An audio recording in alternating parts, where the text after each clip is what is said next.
को इख्तिलाम होता है, इख्तिलाम से बचने के लिए बाज़ लोग ऐसे होते हैं कि उनको रूटीन बन जाती है, रोज़ इख्तिलाम होता है, अक्सर औक़ात ज़्यादातर इख्तिलाम होता है।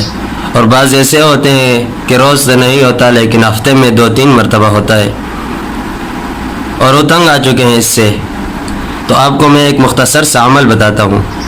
इस अमल के करने के बाद अगर आपको इख्तिलाम हुआ तो आप मुझे कमेंट में ज़रूर बताइए कि भाई आपने झूठ बोला था। अमल ये है कि रात को सोने से पहले आपने सूरत तारिक वस्समाई वत्तारिक ये पूरी सूरत 1 मरतबा पढ़नी है।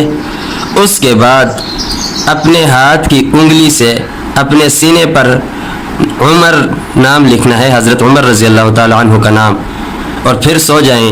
इंशाअल्लाह कभी इख्तिलाम नहीं होगा आपको। ये अमल करें और अल्लाह के फज़ल व करम